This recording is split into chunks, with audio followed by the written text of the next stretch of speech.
Okay, so Ford Mustang on the cusp of leaving the military. Before I get on to the next part of the story, I've got a question for you.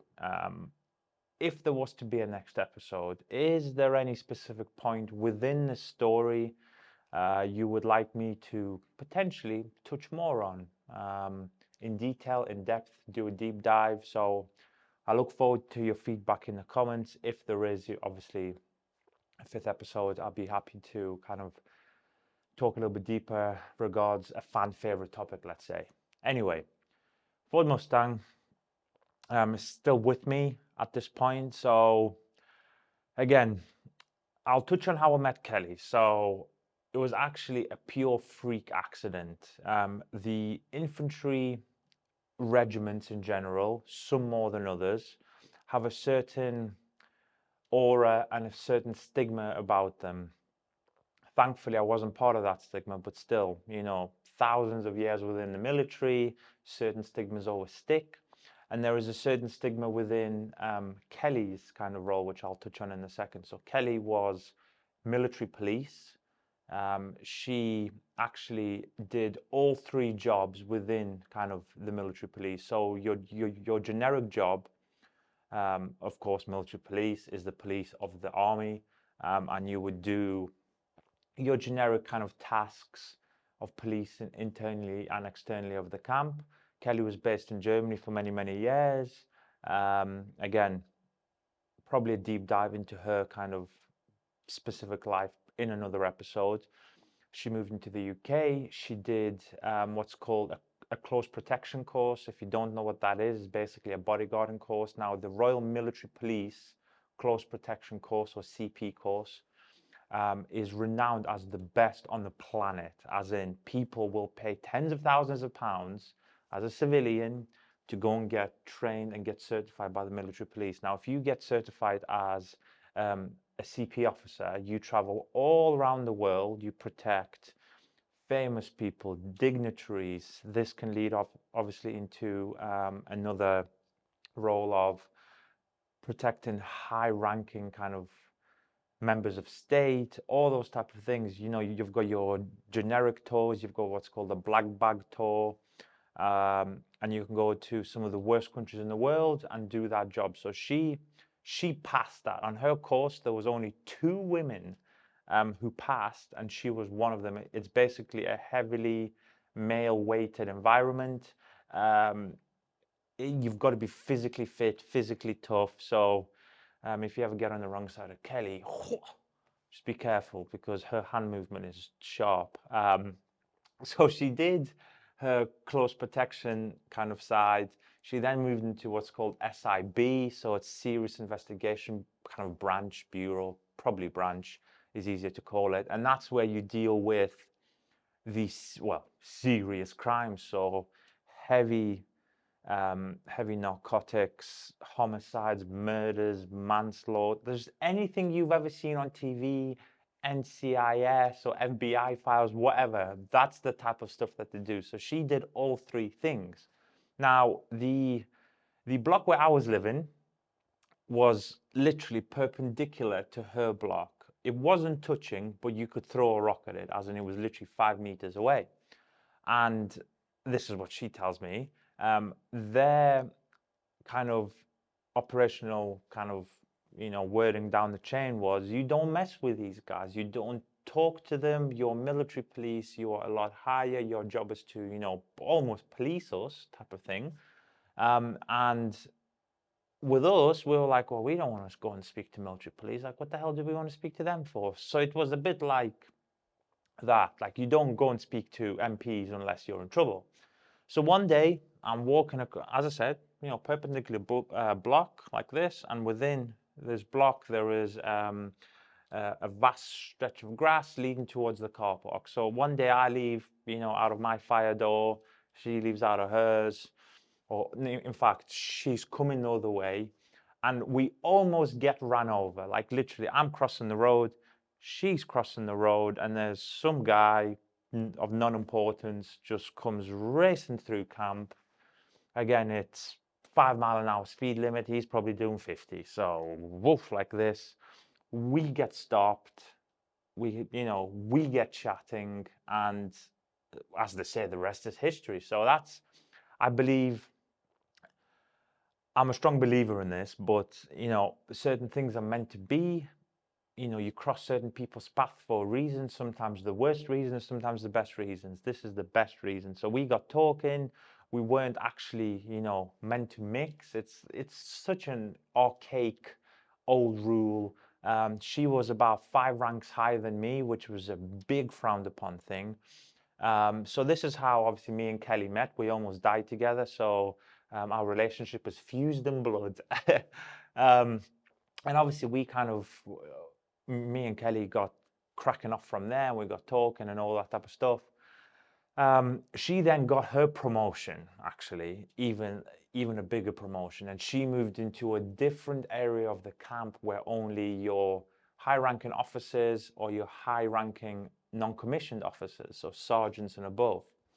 And of course, I wasn't allowed to go. It was a black zone for people of my rank, as in you do not go there. You are not allowed. If you get caught, you're in big trouble.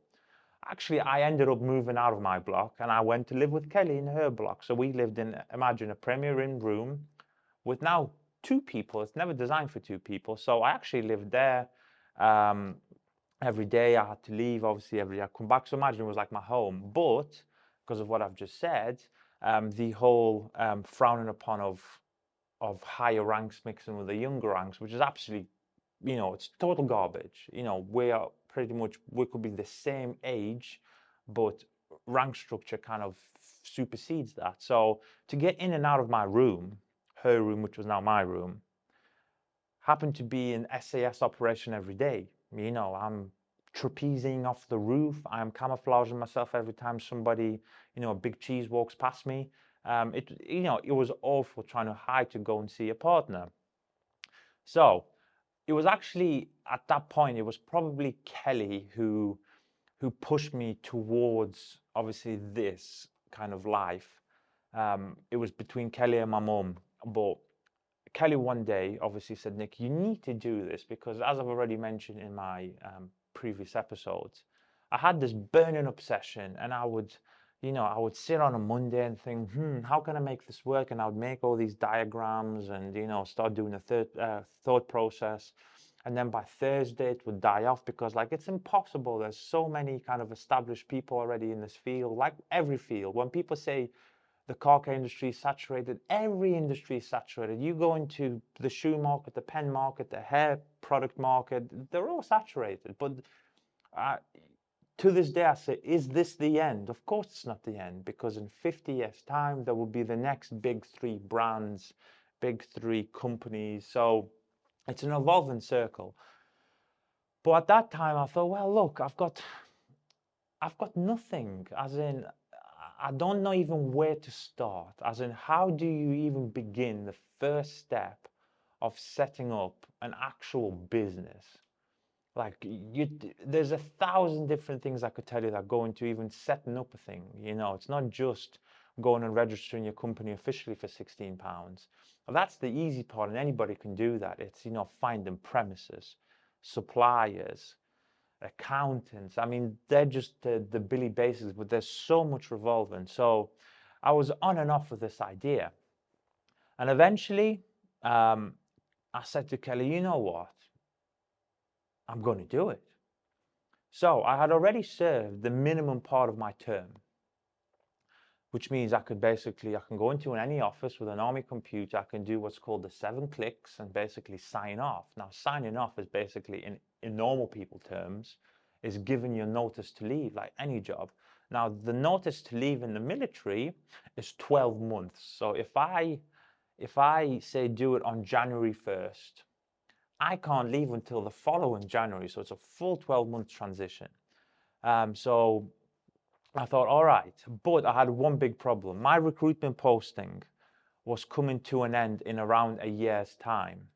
So what a lot of people did is so the recruitment posting was 2-year posting. What a lot of people would do is do the first year of, as I already mentioned, very chilled environment.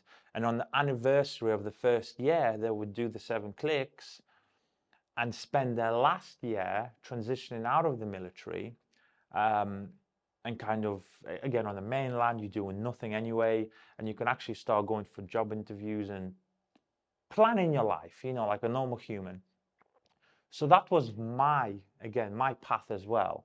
But unfortunately for me, once again, I didn't get that opportunity because our commanding officers and stuff like that, they gave that opportunity and that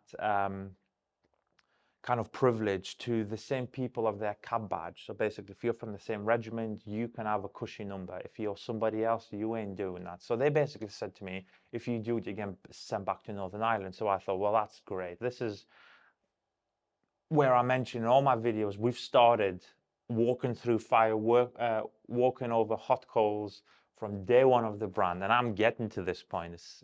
You just probably wouldn't make it up if you could. So I thought, right, I'm going to get sent back to Northern Ireland, where I'm across a huge body of water. I can't fly over every weekend; it gets too expensive. So I thought, well, I'm going to lose Kelly. I'm going to lose my dream. I'm like, what's going on? So I was forced to actually do my whole 2-year posting, and after that, I would still be sent back to Northern Ireland. So we were in quite a generic camp, but it was mainly the Royal Logistic Corps. So I started thinking analytically. I thought, well, what happens if I put a transfer into the Royal Logistic Corps? I'm at that point an experienced soldier. I've got all my licenses. Like, you don't need to do nothing. I'm going to transfer. I'm going to request highly, beg, borrow, and steal again, the camp that I'm already in to be placed in this camp as my kind of posting. And as soon as I transfer, I would then do the 7 clicks and I would sign off. I started obviously the paperwork. I went to do all the usual interviews with your majors and captains, and I explained them the situation. And they said, yeah, no problem. Actually, the camp where we're at is actually heavily on demand. So, as I mentioned previously, if a regiment's on demand, they're going to pull the numbers anyway into that kind of hotspot. So I thought, well, this is easy. So we, at that time, we took 2 weeks with Kelly. So we started making the plan. We took 2 weeks annual leave. We traveled, all over the country. We went to see my mom, went to see her family. We took a bit of time for ourselves. And we started thinking, where if we're going to do this, where we're going to be kind of located? Do we stay in the south? Do we stay in like Sussex, Surrey, Hampshire, that kind of the Goldilocks area around London? Because we've got all kind of like, we knew the area. We had some contacts. We thought, well, maybe this is good because, you can like literally just move a few miles down the road. Do we then go further up the country? It's called the Midlands. So that would be kind of Kelly's HQ type of thing. She knew more people there from her childhood. Her family were there. Or do we go to the northeast where my kind of HQ was? But the only reason for that would be my family. My family would be the only kind of fort around us setting up. So we kind of made a joint decision. Let's stay in the Midlands because it's in the middle. It's an hour and a bit north, a couple of hours down south, our east and west. So we're like slap bang in the middle. We're on the main arterial junction of the M1 motorway. So if people came to see us, suppliers, all this type of stuff, we thought, well, at least we're not in the middle of a kind of a countryside kind of location where supply trucks can't get to you, customers will have difficulty. So we decided on the Midlands. So on this 2-week kind of annual leave, we started looking for commercial premises. Now, this started throwing us another curveball. Of course, we couldn't immediately go into a 50,000 square foot facility because even the monthly rent alone would deplete our savings probably within 2-3 months, and the business would be out before we even started. So that was a problem. So the big Amazon style monsters were obviously out the question. We then looked into your kind of independent small units, anywhere between 500 square feet up to 2,000-3,000, but I think the sweet spot was about 1,000 square foot, and that was probably what people were building most of because it's just the right size for a startup. So we started looking everywhere: Nottingham, Mansfield, Chesterfield, that area, that 40-mile circle. We started looking and we realized that people don't want to deal with us. So as soon as we said car detailing business, people just saw the word car and they started questioning us. Well, are you a car mechanic? Are you a tire changing shop? Are you a car service shop? Are you dropping oil? Are you burning rubber? The generic questions. And we said, look, out of probably the entire automotive industry, this is by far the cleanest industry. We're cleaning cars. There was nothing kind of major about this. But still, because it said car detailing, car care, like zero chance. So we thought, well, great, we've got business plan. We knew what we were going to do. We had a path, but we've got nowhere to do it. You can't do it from home. It's impossible. So we thought, oh, here we go. Like, again, the dream started to ebb away. And eventually we did find a place which became our first unit of the first video on this channel. It was 1,100 square feet, a little bit under, 1,100 square feet. It was about £1,000 a month. So you're paying £1 a square foot at this point. And we thought, wow, this is the best that they could do for us. So we went up there, we did the viewing. He, which is the landlord kind of agent, he looked, we were like lucky because we were on the back row and there was trees all around. So it was like nice, as nice as you can get it. And it was in rows of 5. So imagine terraced houses. There was 5 in our row leading on the back of the 5 there, and so on and so forth. So I thought, oh, this is perfect. Like, let's do it, secure, because we were a little bit naive at the point as well. We thought, no, let's secure it now. Let's, let's sign the contracts, because this was the plan of me leaving the military. I thought, well, it's concrete. Nothing can go wrong. And boy, did it go wrong. So going back to the blueprint, the plan always was, when I was still in, my transition from Northern Ireland to Aldershot, many years previously, I already kind of thought, I looked myself in the mirror and I said, Nick, what is your dream? Like, what is the blueprint? What is your goal? Like in 30 years time, where do you see yourself? And my dream, because of my pure obsession of looking after my car and actually inadvertently doing the biggest market test that anybody has ever done in this world, even to this day, was I want to make the greatest car care line with all the trimmings that you can ever think of, whatever that means to you. Imagine that times 10. I thought, this is my dream. I want to be recognized around the globe as having the most complete line in the world. So I started making, basic research, basic inroads with car chemists, car care manufacturers. And I very soon realized that, you've got one of 3 ways of doing it. You can have £2.50 and a phone number, and you would have 47 products overnight for your launch.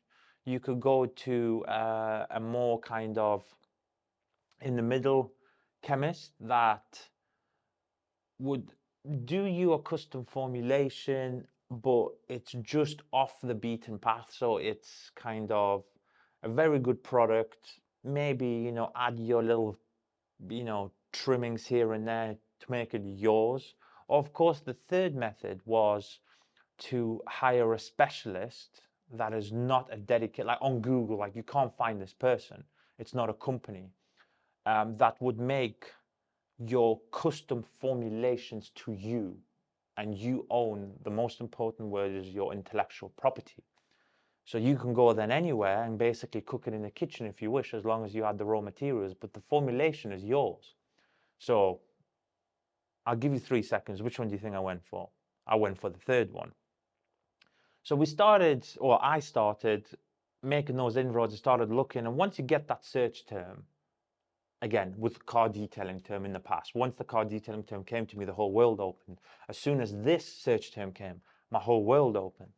And I made some inroads. I, of course, moved to Aldershot, the whole recruitment story, but still, those inroads are being made as we are signing the unit kind of over.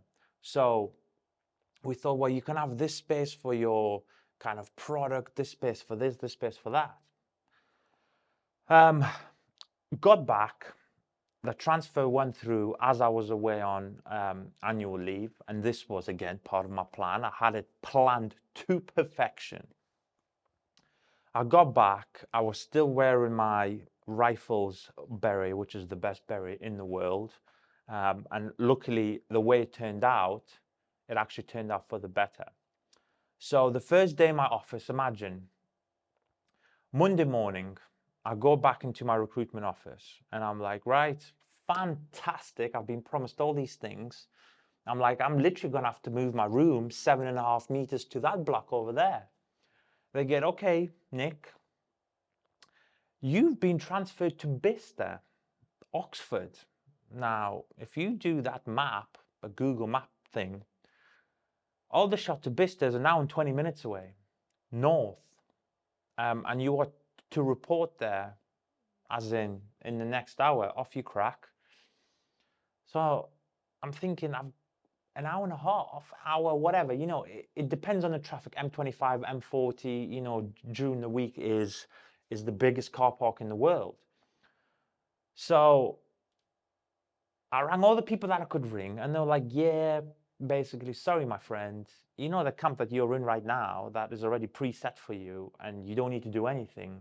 No, we're going to instead invest all this money into moving your kit 50 miles north, and you have to leave your partner and all this. And yeah, you need to go and report. So my Ford Mustang, of course, I get in there. I didn't take any of the kit first. I just went up there and they basically said, yeah, unfortunately, you have been now based to Bicester to some weird regiment, you know, the logistical regiment, and this is your home now. And I said, all right, great. I thought, okay, cool. I'll go into my back pocket. I've got my sign-off paperwork. I'm like, here you go. And they're like, you can't do that. You've somehow activated a return of service, and you have to serve for the next 2 years at this, you know, regiment with your new cab badge. And I can't even describe to you the feeling that came over me. It was just like a dark veil, like my whole roof caved in, and I'm just seeing this guy. It was some regimental sergeant major who's been in for 72 years, and the army is his whole life. And he's just there, stood at me, and I could see that little smirk at the corner of his eye. And just so you know, in any industry, in any job, if you activate a return of service, and return of service does happen even in normal life, is usually under one of two conditions. One, they have given you a bonus, a big bonus, or they have put you through some serious level of course / education, you know, some qualification that is worth so much money, and they have to make your money back off you, of course, because you would leave and they kind of lose money and they lose your newly highly qualified employee. But unfortunately, I went away as a, you know, part of a 2 Rifles infantry regiment. I came back, no course, no bonus. I decided to report to another office, and I've just overnight activated a return of service for no reason. So I thought, well, you can't do this. Like, it's impossible. And they said, yeah, we can do this. You are going to, oh, and they said, by the way, in about 4 months' time, you're going to fly out to Jordan in the Middle East, and you're going to do all sorts of driving things. And I was like, I don't think I am. So literally, the battle happened. I came back and said, Kelly, I am stuffed. I'm literally, I've been dug a grave and they're putting the soil on top of me as we speak. At this point, I have got a contract signed for a commercial property that in 3 months' time is going to start taking just over £1,000 a month from my very low, you know, military kind of salary. I mean, how many people can afford £1,000 a month and something that you're not making use of? Not many people. So she went to her chain of command. I went to my chain of command in Northern Ireland, and I said, look, like, what are you doing to me? They said, basically, in their words, sorry, mate. That's what you asked for. Now you've got it. So every day I used to wake up, I used to drive the most uneconomical car on the planet, 75, 80 miles, sometimes all the way through and there in traffic, report to people who didn't know how to soldier, which was unfortunate, because you could just see this, no offense, but, and I was like, that's it. I've made the worst decision of my life. I then, for about a week, maybe 10 days, I just thought, I'm just going to keel over, that's it, accept defeat, ring whoever and say, look, just cancel this whole thing. I know I've signed a contract, but look, this is my situation. I also ran a risk. It's called being a vulnerable soldier. Now, this was explained to me obviously further on into my battle. A vulnerable soldier usually is a person who gets into too much debt. And then if you are at a bar and you've got foreign nations approach you, offering you money for a return of intelligence, information, sabotage, the things you see in Hollywood movies, that does really happen. And of course, the usual countries will be there. You've got your Chinese, your Russians, your North Koreans. But that term was very good because I used that in my battle. But anyway, after about 10 days, I thought, no, this is not going to be the end of my story before it even started. So I started going up the chain of command.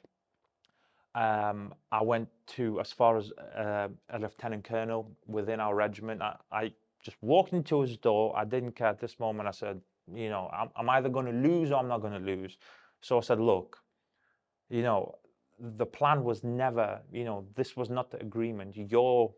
Your friend over there, your matey, has told me I'm going to this camp. I am allowed to sign off. I've served my time. I'm almost coming up to like 6.5, 7 years in the military. You have to, give me my right to leave. He basically laughed in my face.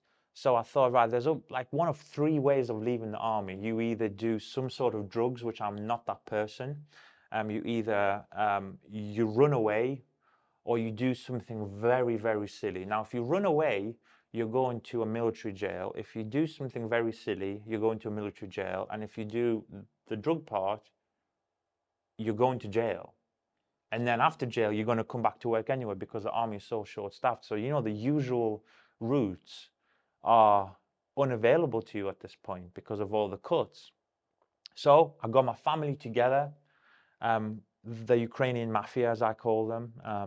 So me, Kelly, my side of the family, we got together and we said, right, we need to give these guys a bloody nose. So we started some wheels in motion. My family, as a generic, have got some connections into London, the Home Office, all that sort of stuff due to their business.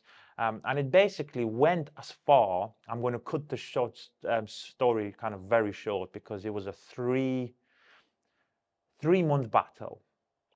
It went as far as Downing Street, 3-star, 4-star, whatever general. It went all the way up. It went up to the members of parliament and it went straight back down.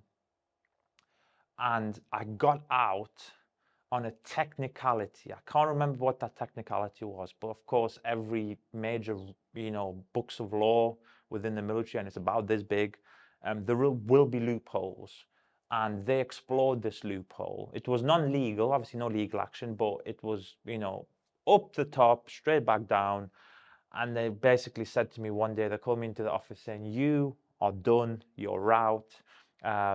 Because of the stipulation that I got out on was one of the, well, in fact, the only rule is you will never, ever be able to rejoin a military service again.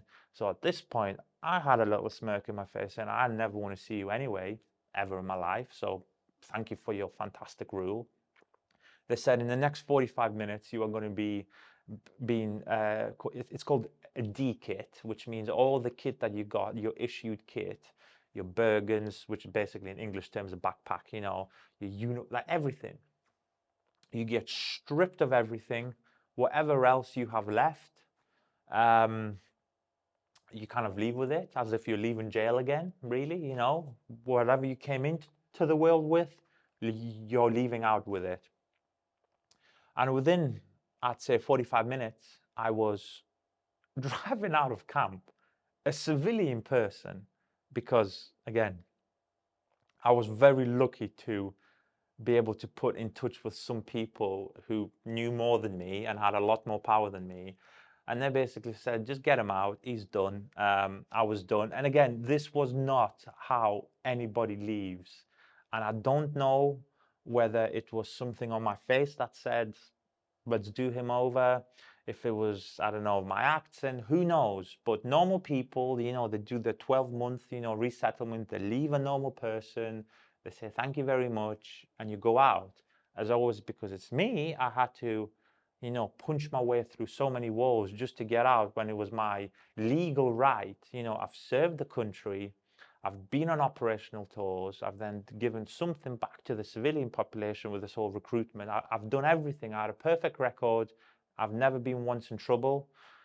Yet, for some reason, me got it worse than anybody else. And as you can imagine, in the military, there's plenty of idiots, and they get all the accolades, and they get all the kind of, ticky box exercises done for them because I don't know.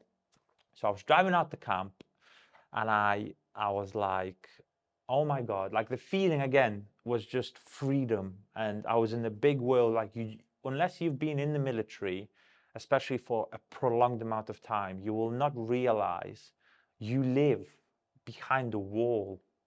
Like, you're almost untouchable. And yes, you go out and you do your shopping and you go out for a drink, whatever. But when you come back, like, you're in a different level of kind of living to what normal people expect. So to me, going home was a treat.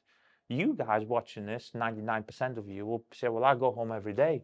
I get to see my wife, my husband, whoever every day. I watch TV. Like, to you, it's normal. To me, it wasn't. So I was leaving camp almost like a naked person. I had nothing on me. I had a bag with like 3 pairs of jeans and my phone and my wallet. That's all I had. And of course, my car. So I'm leaving, I'm ringing Kelly. I'll be honest, I shed a tear because it's been, it's been very emotionally hard. That whole journey from, joining to leaving, it should never have been like this. And I said, Kelly, I'm coming to see you.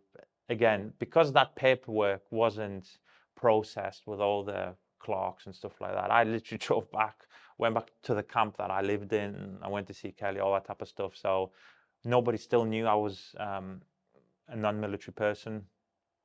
So, I made my bed with, the situation that was in, and I had to kind of now think, right, I'm technically homeless. I can't sleep anywhere.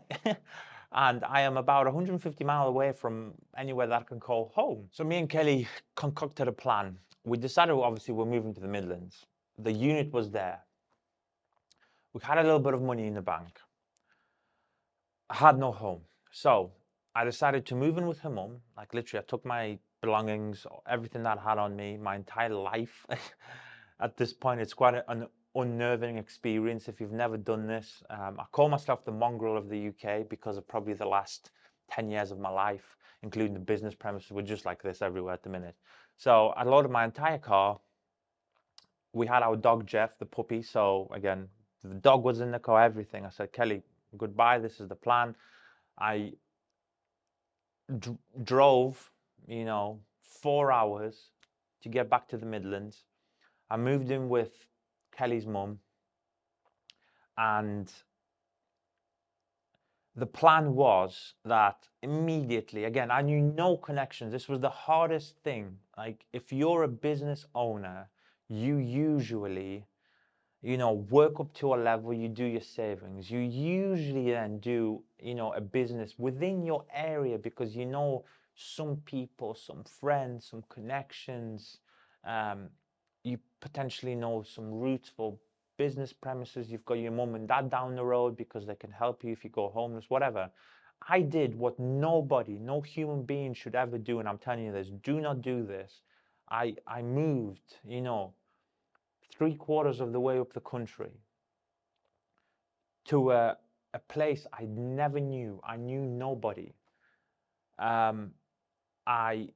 I had to, for the first 3 months, I had to use Google Maps to get to the local Asda. That's how bad it was. So I moved to somewhere where I had no connection, zero. I had zero support elements around me in that way. Of course, Kelly's mum took me in. Her home was my home type of thing. And the plan was Kelly would drive up on weekends, which was a day and a half really, because you could, by the time you get home on Friday, it's obviously been written off. You've got Saturday, and then you've got to leave half a day on Sunday because it takes all that time to get down south. So it's a day and a half she would come up for, and she would help me start setting up the unit. I knew no tradesmen, so I started looking for electricians, painters, builders, all the usual kind of trades. But at this point, the time's ticking, at all points, the time is ticking. At this kind of point, obviously, we set up the company on the official channels because there was no point setting up the company while I was still going through all this mess. So as soon as I knew I was free and clear, we set it up legally. The company was live. The time was ticking to when is the first month starting to be paying £1,000 a month. And at this point, I've got zero income coming in. I had whatever it was, half a month's or a full month's paycheck come in. And after that, I'm done. The British government's not paying me anymore. So we got some electricians starting to put in lights. I was painting the unit myself. If you've been to the previous place, you've seen the ceiling was probably 13, 14 meters high. So I was on my own, on some dodgy, IKEA ladders, painting with a roll. I was covered in paint. And that took me about 2 weeks, doing 3 coats on fresh breeze block, which has never been painted before. If you've ever painted breeze block, you know how much of a nightmare that is. Kelly would obviously come up and try and help as much as I can. By the way, at this point, she was so sick of her life and what had happened to me, she then handed in her paperwork to basically say, I'm done. So Kelly actually did 11 and a half years. If she got it to the 12-year point, which is your half, your half kind of pension kind of level, she would have got a huge bonus. It was like 10 grand. And of course, qualified for the half pension. But to sign off just before that point should put in perspective just how sick she was. And on top of that, what they then decided to do, they thought, Kelly, fantastic, you've signed off. Rather than helping you transition to your civilian life and actually look after you as a human being, why don't we send you to Poland for 3 months? Oh, and it's winter time in Poland, minus 27 degrees. And yeah, see you later, alligator again, off you go. And we're not going to help you. So they, of course, twisted her life around. It was absolutely crazy. So I'm there painting, the electricians are coming in. And at this point, I realized for the first time ever, I was quite late to this game. When you're a child, and your parents say, oh, be careful with this because it costs a lot of money. Don't do this because it costs a lot of money. I was shelling money out. I could have printed on my head, cash machine here. And I would just go in, electricians, 3 grand. Flooring, 6 grand, cabinets, the version 1 cabinets, even then, 5 grand. And I just keep going, boom, boom. And I'm taking all this money out of our accounts. And I'm spending it like it's not going to be in service tomorrow. I'm just going ping, ping, ping, So we poured in our entire life savings into a business that had no structure, no customers, or only projected customers, let's say. And we only poured it into the 10% of the business that would actually get us earning some money first. The other side of the business, the chemical car care line, was still in the talking stages with the chemist. So we're thinking, we're doing all this money into a business, when are you going to start? When are you actually going to earn money from this? So in that first place, without looking through all the bank statements, I could quite comfortably say we hit a 6-figure investment. So it's 100,000 plus. We hit it. We just made it all basically beautiful. And if you ever been into that place, you'll know how that place looked. For a little commercial unit of 1,000 square feet, those places do not look like the way we've made it. So it gets to August 11th. is the official date. So previous, a few weeks back to that, Kelly's saying to all her local friends in that Midlands area, my partner's got this opening event. I knew a few Mustang guys. And I said, look, my opening event to my car care business. And about 13 people turned up. Kelly's mum made some cakes. I was serving some coffee, my little rudimentary kind of setup. 13 people turned up, and I thought, yeah, this is the Goodwood Festival of Speed here. I thought I was on top of the world. 13 people to me is a lot. And, even now, it's a lot of people like turning up in their cars. We turned up, we said, fantastic. And as always, some people said, oh, we'll support you, we'll book our car in. They didn't. I started to realize, some of your friends are never truly friends, only kind of on that sacrificial top layer. So August 11th goes, it happens, it passes, and I go in on August 12th thinking, here we go, I'm going to make my millions. Here comes Elon Musk, in disguise. Here we go, people. I come and I go, nothing happens. 13th, nothing happens, and so on and so forth. So I am constantly, every day, I am on social media. We still had a very, very, very small following. I think we had 200 people. And I'm doing all of this research. How do you grow your business? How do you grow your brand? How do you grow your social media? What hashtags to use? How do you hook a customer? Like what usual people would do when you're inexperienced. And I'm knocking on doors because I was so dead in terms of the business. I thought, right, okay, well, no one's coming in today. So I'm going to close the business up and I'm going to go door knocking. When they say, if there isn't a door, go make one. So I went to every car dealership, to every third-party car dealership. I went to local detailers, and I sold the dream. And every single one of them said, I'm not interested, goodbye, not interested, goodbye.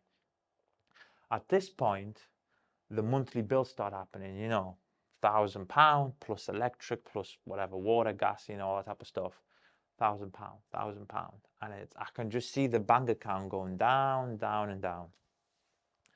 For the first 7 months, I can quite comfortably say I was sat in that initial unit on my own.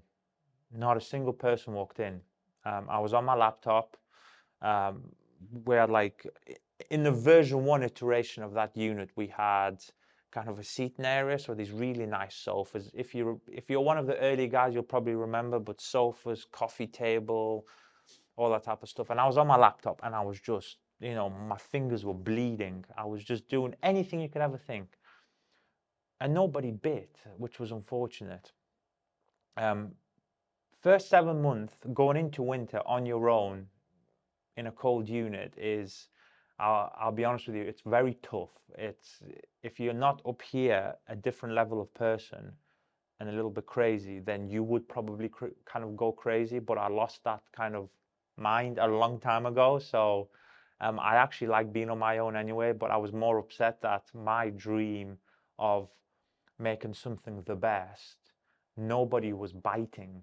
As in, at some point I was on my hands and knees saying, please, just give me a chance. I'll show you. And then one customer came in. And he said, I'd like my car detailed. I said, okay, and I beat the price that you will all laugh at. I basically did, in theory, a 29-stage wet sanding, 52-stage polishing. Like literally, I went to the concourse level of any detail that could ever be offered, machine polishing wise in the country. I went there for £400. It was my first customer. And, at the very end, he comes in, I've got my little card machine. I said, £400, sir, and I never took £400 in my life, like in a lump sum. And I was like, nice, £400. So when Kelly came home on the weekend, I went and spent triple the £400 in celebrations. And I said, here we go, babe. Like, we're on our way, and we had the best meal ever.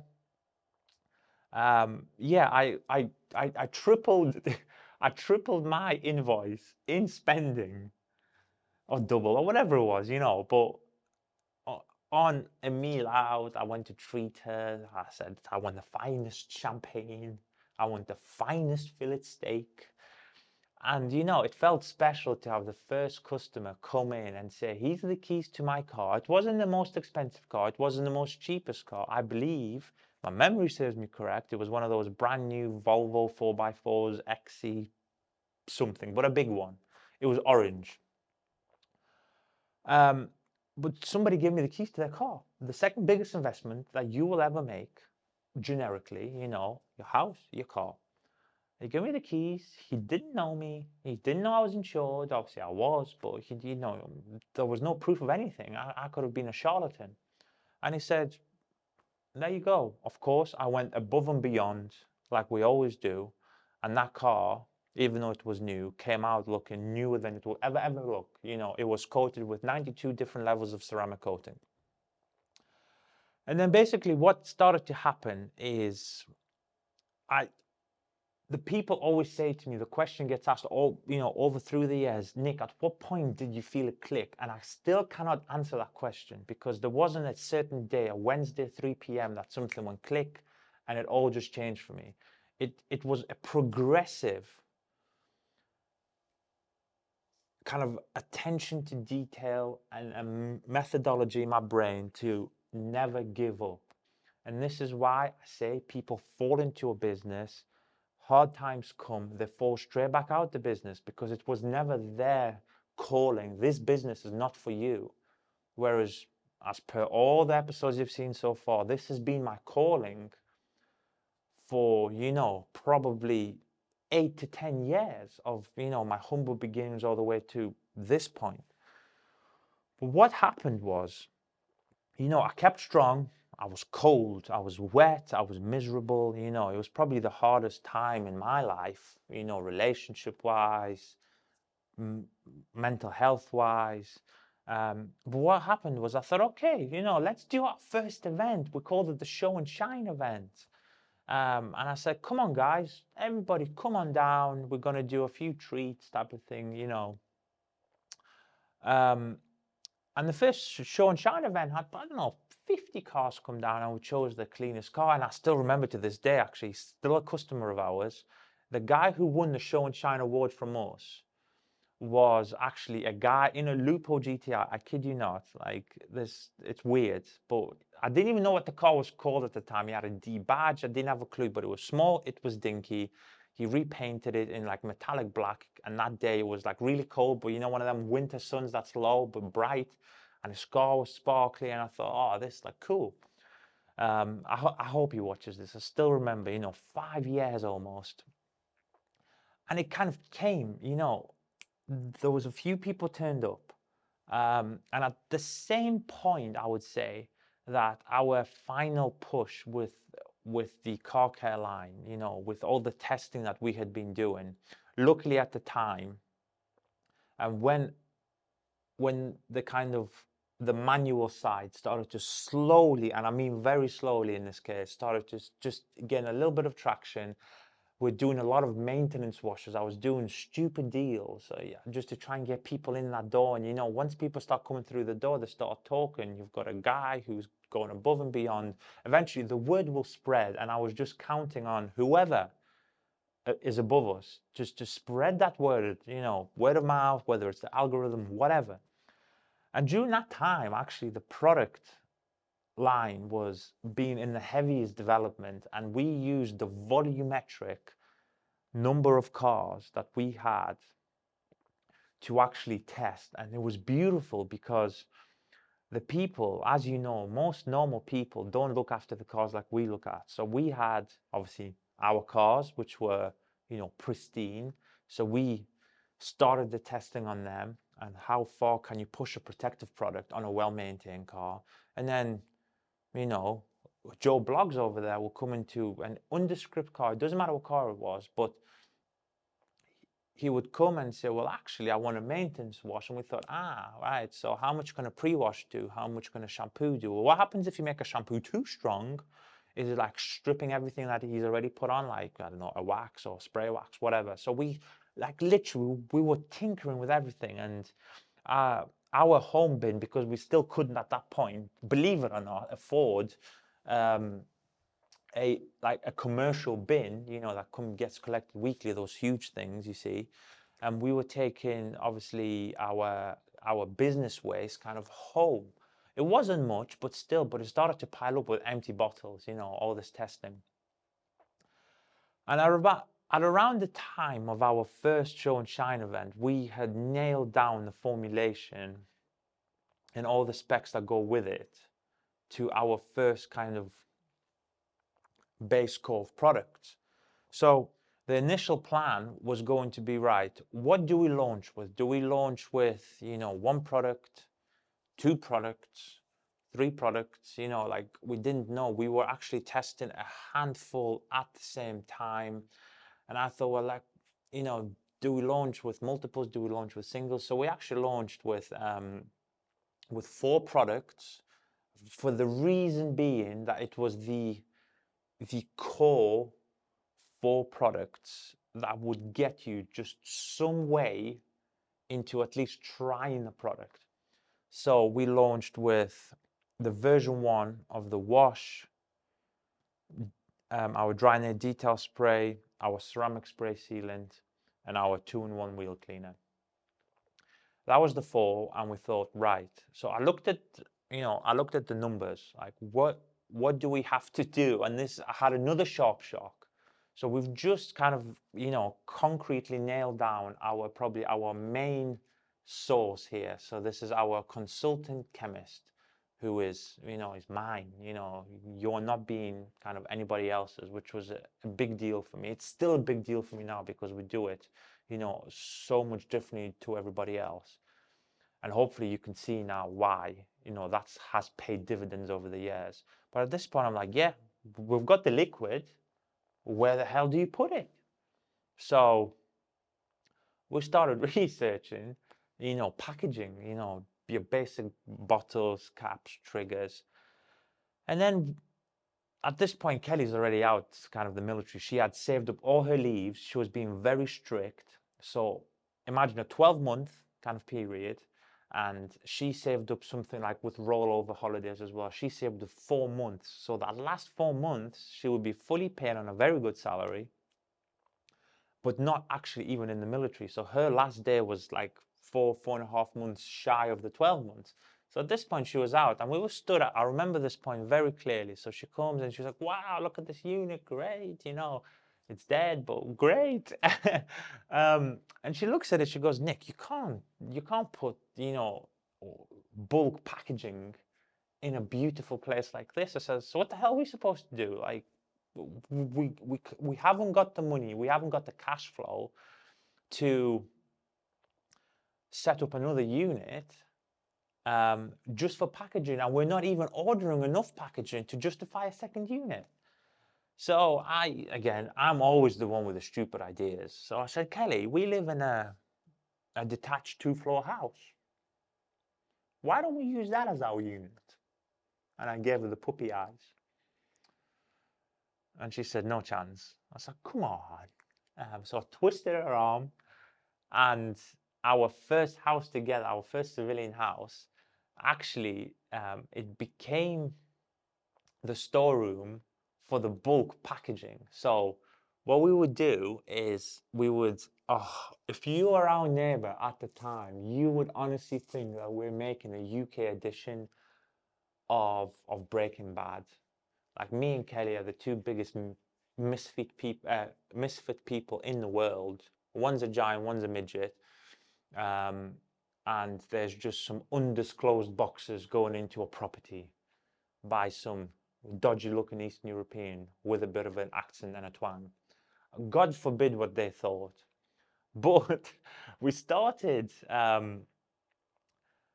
bringing, bottles. And at that point, again, I say cash flow, and I could say it proudly now, like, it was a very tight operation.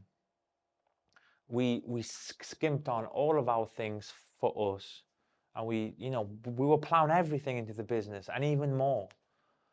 So we would, we couldn't afford going direct to kind of a manufacturer of bottles because they had large MOQs naturally.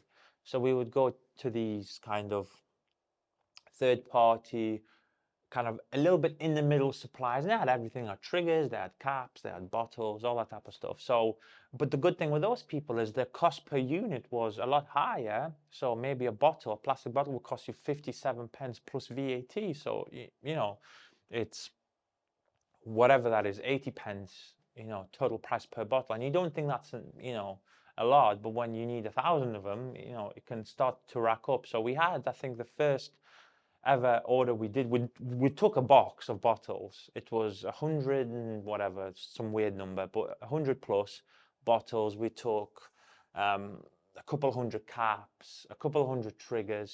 So what we would do on weekends is, to maintain consistency. My thing was always consistency, as in we may use the house as storage, but everything gets done in work. So in the middle of the night or whenever, we would take a little box of bottles and, caps and our kind of product, which was hidden conveniently in the unit. We would then go and we would start to do kind of pouring, capping, triggers, all that, like such a down to earth operation. We took, I've watched all the films and I watched the Breaking Bad, and I thought, right, okay, well, they're doing that for a reason. So we were like gloved up. If somebody walked in, they would have literally called like the FBI because we looked so bad. As in, what are you guys doing? Especially our wheel cleaner. Jesus Christ, if you walked into that first unit, you'd actually be thinking we're doing something illegal, because just purely off the smell. And we would do kind of, we would be like, right, so if this box, for argument's sake, was 100 bottles, so we need to split it 4 ways, obviously for 4 different products. And we would, do 25 bottles of each, and I'd line them up, and I was like, I'm in the big leagues here, who wants distribution? Like such naive thinking. But it was more pride than anything else. And the biggest thing to me was, and I hope this comes across to you in the best possible way, but I had the biggest chip on my shoulder going into this industry. And not chip in terms of arrogance, but a chip in terms of I need to prove myself to everybody, and to everybody who will laugh, and to everybody who still laughs. I'm a foreign national. I am almost not supposed to be here. I then had quite a weird, hard life that, I had no friends since probably my mid-20s. I had 0 friends. If you look at my phone contact book, I've got about 7 people in my phone contact book. And I've always maintained that. I keep my circle extremely small. So with the chip, I thought, I'm coming into, again, another foreign territory. I do not belong here. People are going to laugh at me, especially with my vision for the brand. So I've made my funnel the tightest, smallest funnel that you could be, because I'm very peculiar on what I want. So with this whole chip on my shoulder, I thought, no, like, I don't believe that this is the end of the industry, and this has to be, you have to go to a certain supplier, and you have to go to a certain chemist. If there are people within the industry who watch this, exactly the chemist that I'm talking about, that everybody goes to. And I thought, no, I don't want to do that, because I'll be the same person with a different brand on my label, peddling the same flavored colored water that everybody else is peddling. I said, no, that is not going to happen. So when we started this whole operation, there was one goal. A lot of people have these brand identities, and they put them in PDF, and they put them all over the bloody walls, and they're like, everybody has to read this. My brand vision was very, very clear. It was make the most complete, and I hate the word premium, the best, whatever that premium synonym is, complete brand, and you have to start somewhere. Of course, we started right at the bottom, and to this day it makes me smile when I see a sponsored post. I don't know, ABC Car Care, let's call them. We've launched 17 different products, some of which include coatings and waxes. How long have you been going? 2 months. I always say to people, use your common sense, because these things don't normally make sense. If something doesn't seem right, your brain is probably telling you that you're probably right. So again, I've started a new life, and pretty much immediately with our business model, our brand, idea and vision, we started almost as an outcast. So 4 products. We then got, and again, I hope you watch this, Scott Hilton. Again, he's a Mustang guy. He lives close to Mansfield. He took us under our wing type of thing. He's a northern guy. And he, out of his own kind of heart type of thing, he came and helped us where he could. He bolted in our, at the time, if you've seen those 2x4, so there was like 2 squares by 4 levels, those shelves you get in IKEA. We turned it obviously horizontally like this, and we bolted it on the walls. So we got a little shelf display, and we had 4 of our products that we have bled for and invested ludicrous amounts of money into on our little shelf. And then I think within that time period, what was it? So I would say 2019, officially the brand, the car care brand, I would say, launched. But nothing happened that year. I think we sold about 6.5 bottles, and that half was when it was smashed on the floor. We sold so little that brand was insignificant. Nobody knew about us. And I think the only 6 people that bought 6 of our products was the people who just happened to walk into the wrong door into the commercial building. So 2019 was a complete write-off, I would say. We started to ramp up our kind of manual, I would say, detailing side of it. And it was beautiful because the testing that I was managed to be able to do, so we were doing high-level paint corrections, high-level coatings and all those type of packages, very expensive service that we offered. And we didn't really have the in-between, that huge plethora menu that people have, minor enhancement, minor medium enhancement, major enhancement, then you go into your correction detail, and there's just so much to confuse customers. We only offered, I think it was about 3 services.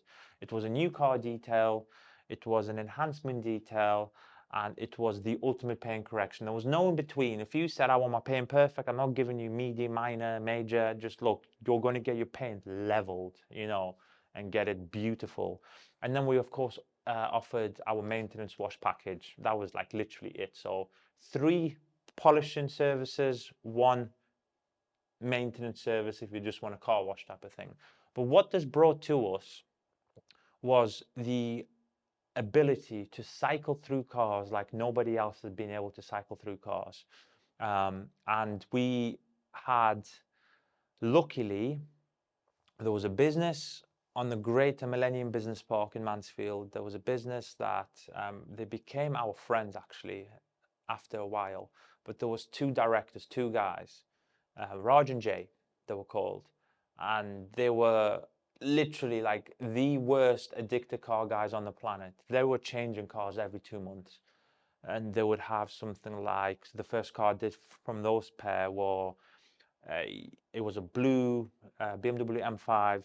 He didn't like it, so he went to like an M3, he went to the Macan, Cayenne, like that's just his side. The others, he was just like a Porsche guy mainly, but he had, high-end Mercedes, AMG cars, high-end Porsche cars, and basically they were like, Nick, you're detailing. So they actually spread the word, and that kind of built our, I wouldn't say brand presence, but company presence at that point, where people were like, right, these guys are doing some high-end paint correction, can I get some? So it got to a point where we're actually doing series bookings, and we were starting to take lead times into the Advance for the first time ever. But what I found out is I kitted out the entire unit. I still believe to this day, for a startup company with no external funding, so we unfortunately had no access to bank loans, private equity capital, anything like that. So it was private money.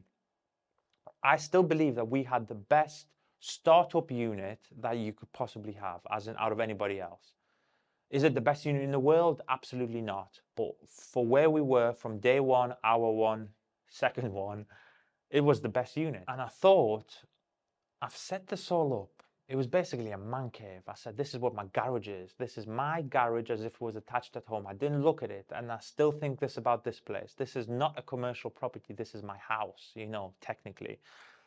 This is my garage. I've got a kitchen, This is my home. I am here more than I am at home. So this is my home. And I found out that we're just doing paint corrections. And my passion in detailing is hot, it's boiling hot. But it got to a point where we started doing some, quite unbelievable cars, high-end Italian, high-end German cars, like super expensive. And I thought, these people are paying me all this money. And then they're taking it to a car wash a week later. And I actually called some customers by accident, was driving past, and I'm like, that's the car I've just detailed getting a £6.50 car wash, and I've just broke my knees and my back for 7.5 days, giving you truly flawless paint in areas you didn't even know existed, under the wheel arch paint type of thing. And you then got the minerals to go to a hand car wash that have just used brick acid, that have just swirled your car up. And it was a realization to me. I thought, these people do not care. And this is not, I am not somebody's slave to go, go and paint correct my car. And my true passion was never on the paint correction side. We were very competent in the area, extremely knowledgeable, and I know how paint works, in the top 1% of people. However, my passion has always been is I want to help you who hasn't got a £750,000 car that you can just go and crash and buy another one. I want to get somebody who is, again, if you have a £750,000 car and you want to wash it yourself, that's a different story. But any car of any description, I want to help you through that lens get the most out of your weekend, holiday time, washing cars for yourself, no time restraints, no money restraints, no cost per wash garbage, as in you want to wash your car, your wife's car, your daughter's car, whatever it is, with the best products on the market, and actually go back inside your house and have a huge smile on your face, a huge achievement of, what, that car looks absolutely beautiful. It may be a Ford Fiesta, but I've just done that with these products and I feel great. Now that is my biggest drug. So I said to Kelly, Kelly, I'm done with this. I can't do this. We are not focusing on the brand. We are focusing on our hands doing an X, per week amount of money, labor. I do not want to do this because I would have got into a much easier job that could probably pay the same money, if not more money, not being on my knees and sweating, So I said, Kelly, my dream is this. There's the dream. It's on the shelf. We've got the first 1% of the dream. Why are we now, breaking our bodies, breaking our backs for, I would say, 85% of people who don't appreciate us? And that's just a harsh reality of life, And I said, Kelly, I'm going to make a decision. This is my dream. This has been a dream, 10 years ago for me. I am on the cusp of grasping it, and I'm about to throw it away. And all the drama that I've just told you about in the previous episodes would have been for absolutely zero. So I said, there's going to be a cutoff date. I'm going to do X customer. This is going to be the last kind of car. I mean, we were about 6 months from that point. We stopped taking bookings. And I said, let's do it in the style that we've done it all our lives. Let's finish with our, held high. Let the that let's, prove everybody right. Not wrong, but let's prove everybody right. Keep that standard. And we finished all the cars. And on September 21st, 2020, yeah, September 21st, 2020, we did the last car. I'll never forget it. It was a Jaguar F-Pace black, for our very good friends. And that was the very last car. And I said, that's me done. So when I mentioned that the official brand was launched in the first half of the month of January of 2019, and that whole of 2019 did nothing, you now know why, because we were concentrating in the wrong areas. It's still, I always look at the advantage. It gave us testing time, and it gave us time to actually not feel the market or look at the trends. I never follow the trends. I said, we've got real metal sat outside in varying conditions. Let's go and test. So even though people were paying me, I thought, thank you very much. I'm just being paid. Like I was in the military being paid to wash cars. I was being paid to test something that's got our name on it and that's got a little bit of blood, sweat and tears, basically for free. As long as we can afford the unit and as long as we can like literally survive, let's tread water and do some serious testing. So 2019 was testing year for us. 2020, we thought, right, let's kind of do it. So January, February, March, we did zero. Again, it was probably in that testing phase, but this was leading up to the September cutoff. And we did the first show. So we went to the fast show. It was April. At this point, we had a brand new caravan. If you remember the caravan, people, put it down in the comments what you thought about it, because still to this day, it's the most beautiful caravan I've ever built. It was a brand new van that was painted in blackberry metallic. So it was like a dark purple, burgundy, metallic color.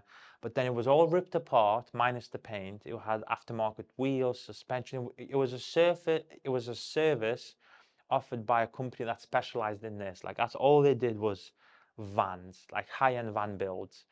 But when we went to see it, the van was already complete. The back end of it, it had Alcantara on the roof, spotlights, carpets everywhere. It was just an unbelievable piece of kind of engineering. So we went to the fast show and we bought this van because we thought, right, trade shows is the way, We went to the fast show, we took the Mustang, obviously took the van, we loaded up at this point, probably a box of each kind of products, so 25, maybe even 45, I don't know, but kind of enough product. And we turn up, this was Santa Pod Raceway, and we thought, yeah, so it was really foggy, it was cold, so April time we're just coming out of winter, but it hasn't made its mind up, is it still done or not? So foggy and 6 degrees is freezing.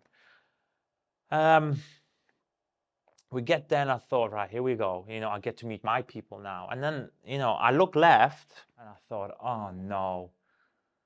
We were pitched up next to Maguire's now. Again, oldest brand in the world, over 100 years from their inception. And here we are, I would say 3 months in, really. First trade show.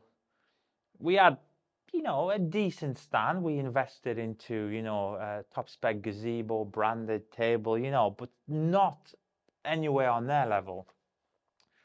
So I thought, oh, here we go. It's going to be really, really bad. My mood took a dive. Actually, that day we did really well. We had people come up to us. They bought, I would say our first true customers kind of bought there. We actually did extremely well for that show, especially seeing as we were pitched up next to obviously who we were pitched up to. So from about April time to the September cutoff, we did a couple more shows. We were quite aggressive with the shows. We did the big ones, we did the small ones, we did the not important ones, the very important ones. I then realized again, other important shows as important as the local shows because you're paying such a huge amount. I mean, some shows were in excess of £2,500 just to be there. fuel and all that type of stuff is involved, you are starting on a backward foot point of trying to, first of all, make that money back. And is it even possible to even make money at these shows? And I realized that, in the very early kind of stages, we were losing money at shows. So it got to September, last car. I said, thank you very much. This is it. That's the last professional car I will ever do. I made my promise to myself.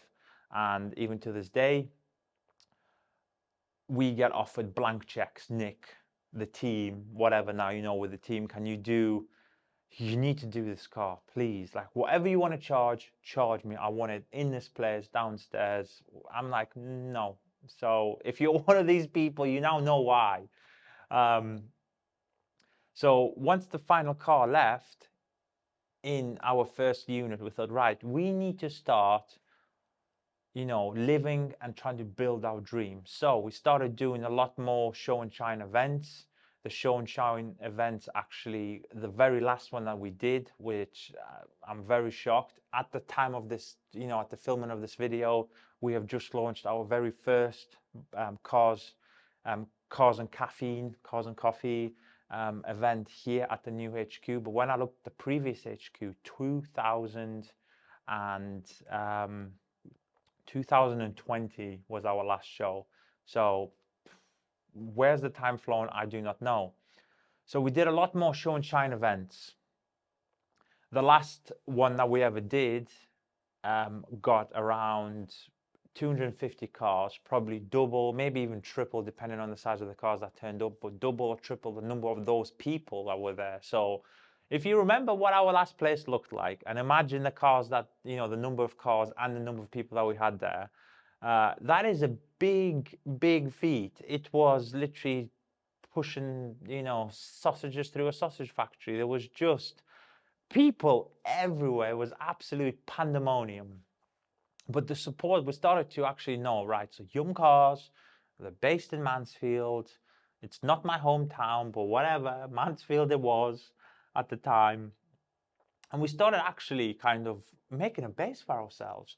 We got our first website because, again, we've been burned too many times with web developers. So our first website was good, rudimentary, but good. We started doing a few online orders. The first ever online order that we received, when the phone went, beeping, ding, and I looked, it was whatever it was, £21. Literally, I am quite a big person. I did 44 backflips in one turn somehow, and I don't know how I did it.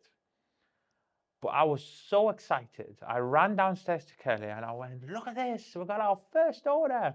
I thought, that's it, let's go and start buying Buckingham Palace. Again, it was one of them things, let's spend double or triple of the amount that we've just made on an order. And I celebrated so much, honestly. I rang my mom, I rang my dad. I was like, that's it, we're on the way. We got our first online order, and I don't know who this guy is. He's based somewhere in Suffolk, let's say. Yeah, I don't know where he found us. And from that day, I'd say the rest is, almost history. I know this video has been dragging on for way too long. I still hope that you're enjoying it. I'm trying to honestly trying to cram in probably the busiest period of that segment of life in a 40-minute video. Is almost impossible. I'd sound like a parrot, pa pa pa pa, We then made the decision to take the unit next door to us, if you remember, for the people. We took next door and we thought, right, unit number 1, for argument's sake, is going to be the filming, kind of the content creation. And unit number 2 is going to hold all of our stock. So we moved whatever, bottles, caps we had out of the unit. We put those said 6-7 boxes into a unit that's now 1,200 square feet. And we were looking at it, and there was like a little pin needle in the corner of our stock, and the rest of the unit was dead. So I thought, we've got a lot of room to play with here, but how the hell do you do it? Because it's going to cost you a lot of money. So we started obviously taking larger orders of everything organically. I thought, right, let's put ourselves more in a hole. We've got, I don't know, 2 orders a week. So to me, it was a lot. 2 orders a week. If we do X amount of orders over the 50-year time, we'll actually be able to move this stock. That was my kind of rationale. So we bought, again, still not going to the true plastic manufacturers, but we bought like 1,000 bottles, 1,000 caps, 1,000 triggers. And when the first 10 boxes on a pallet turned up, I was like, here we are. I've made it to the promised land. I started YouTube in that unit. You probably saw the very first video was the caddy paint correction series. If you want to press on YouTube, press oldest and have a look. If you want to have a laugh at my filming style, it was horrible. Let's say, no microphone, a rudimentary camera, but still, you have to start somewhere. And I started my filming. My filming was really bad, but I needed to get past that thing. When that red light on the camera turns on, I went like this. I couldn't speak. I knew what I wanted to say, but I thought, oh my God, everybody's going to take the mick out of me. Look at this guy, he's talking to himself in a camera. And I had all these thoughts going through my head, thinking, well, what do you think he's going to think of seeing some guy doing this on a tripod? But I started nonetheless, and the YouTube very slowly started growing. Now, my vision for the YouTube was, again, not to do what everybody else is doing, right? Chase the algorithm. Put a stupid title, put a stupid thumbnail, put a half-naked girl in the thumbnail doing this with a bottle of your product, and you'll get 10,000 views. I thought, no, I'm bigger than this, and I still believe to this day that, the big brands, whether it be within or out of this industry, but specifically out of this industry, the big giants of today's world, of whatever you want to think, whatever niche, have not got there by being gimmicky clowns. And I still think this right now, today, when I film content, I try and be, as authentic as I can and try and dump as much knowledge as I can onto the people. So my YouTube never went viral. It didn't go pow. I thought, you filmed the first video, I thought, 1,000 views coming. I got 12. Next video, I got 8. Maybe the next one I got 3. Right? So I'm thinking, well, what's happening here? And I started doing the research, how to get better thumbnails and whatever. And it's what everybody does, let's be honest. When you're not doing too well, you start doing a backpedal exercise, looking at how can I improve myself? And you then, in the next video, that second video that I got 9 views on, let's say, I actually tried to implement so much new stuff. I basically went from being a Backstreet Boy to a Sky News TV presenter. In the space of one episode, I tried to be so, they said, do this, do that, do this. And it obviously didn't work. So I eventually found the style of filming that I enjoyed. And I'm still on the discovery process. I'm still 0.1% of 100% there in my YouTube journey. It will never be a complete project, but at least now, I know more things about the platform than I did back then. So we had unit number 1 for filming, started there. Unit number 2 was for kind of stock. And over time, I think where the flick happened was we just started being more aware of life and being a little bit more confident of, what is the worst thing that could happen to you if it all goes belly up? Of course, to us, we were going to lose all of our money. We were going to hang our heads in shame, which is the least important thing. But I thought, right, I'm going to lose all the money that I've invested in this place, and I'm going to go back to working at, Tesco. But I thought, well, what happens if it doesn't happen? So I had that kind of mentality, and I just literally, I went full bore. I think there was a day that I woke up, I said, you know what? Stuff you that says my hair's too spiky, stuff you that says I'm too tall. I'm going to do it my way, and at least I'm honest with, our projection of business. And I think that's where it really changed for us, where I was a lot more honest with myself in the mirror, and I said, this was your dream. You've got the hardware for it. You've got a roof over your head. but you've come this far to then stop and think of what everybody could potentially think of you. So even to this day, we've got 2 floors, we've got, bills coming out of every hole, which again, the bigger you get, the more bills you have. That's just life. But even to this day, I'm like, what's the worst that can happen to me? As long as I still keep living, and I've got my mom, my dad, we've got Kelly's family, Kelly, as long as the people close around us and our very core, fantastic customers who just know life, as long as we've got that collective, life will always be fine somehow. It got to a point where we started obviously doing an order a day.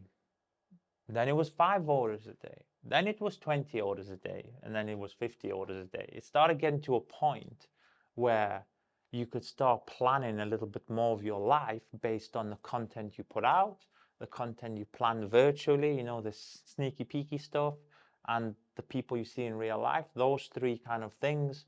And we started obviously learning.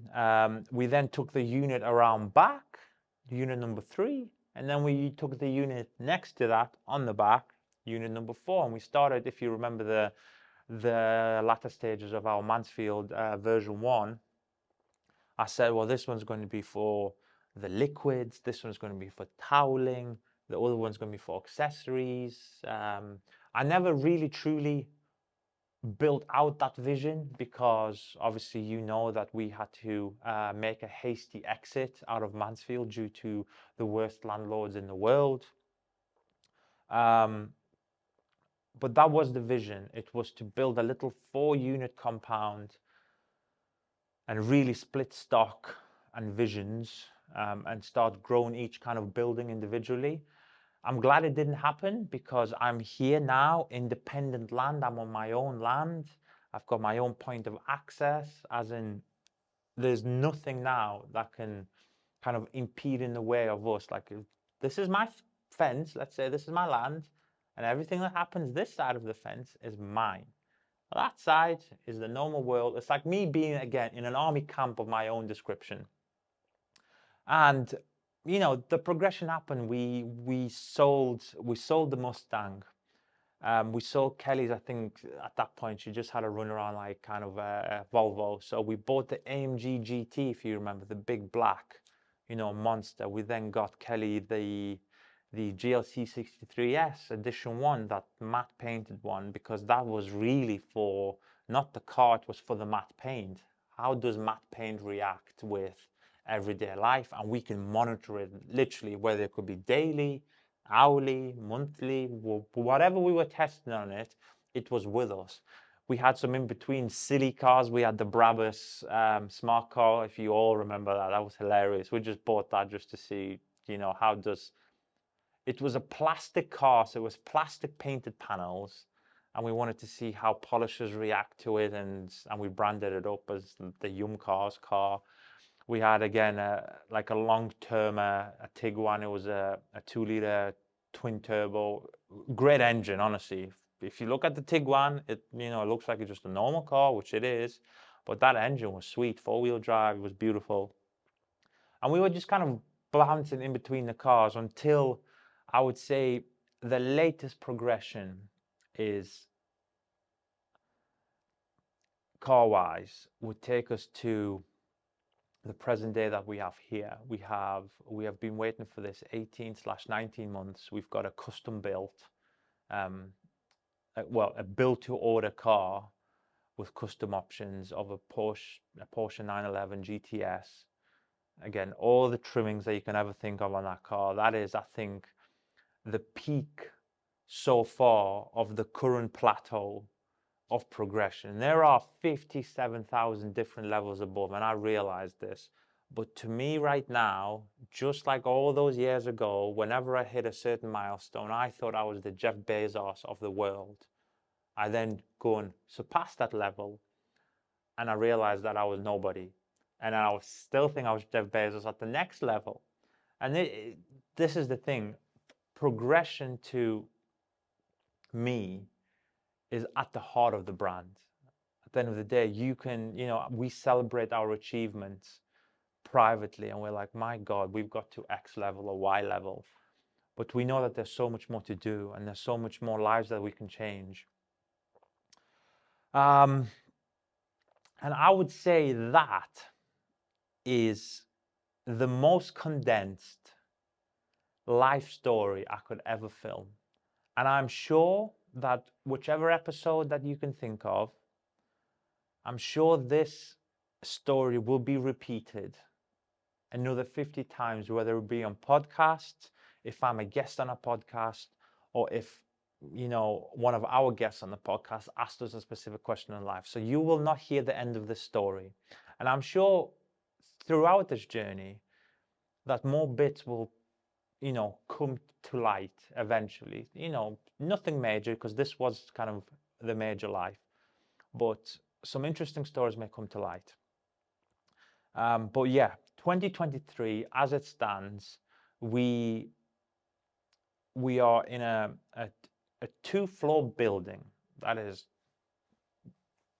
big. Okay, I can't believe I'm saying it.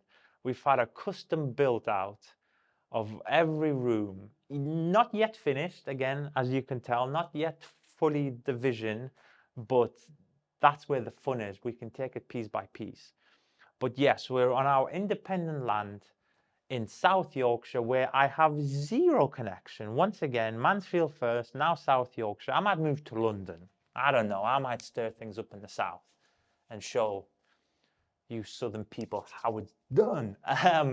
But we have dealers and resellers in some very key kind of countries. We've got the US, multiple states in the US.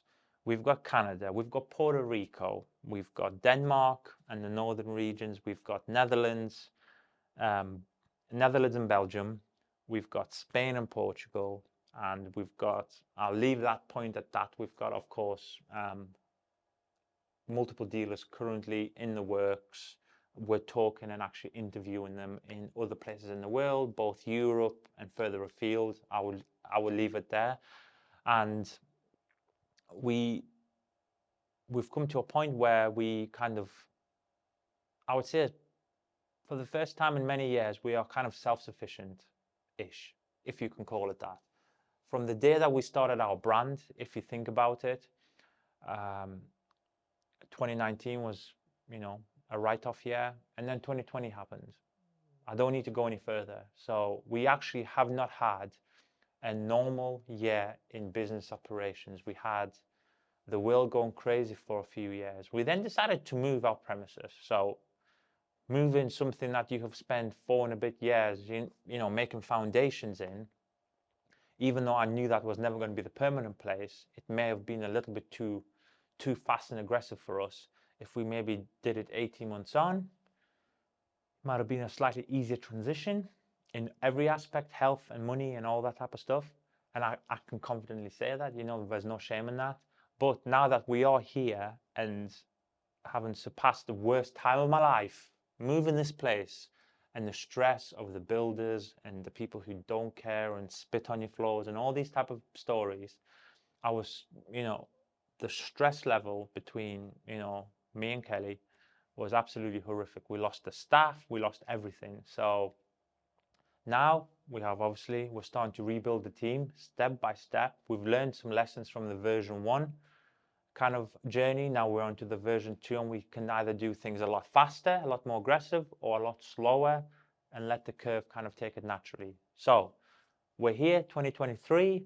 First Cars and Coffee is, you know, being launched very soon. So we'll have a few while it's summer still.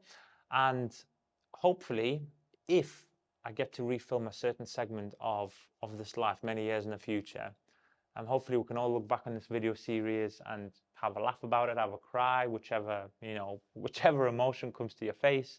I hope you've enjoyed this video. There is one more episode. I'm going to touch more specific into the brand as to exactly why we chose to do what we do. And that will be the This Is Me series. Hopefully we can do a Kelly version of this and tell her life to other people who are interested. And yeah, I mean, thank you for sticking along. I love you all, and I'll see you on the next one.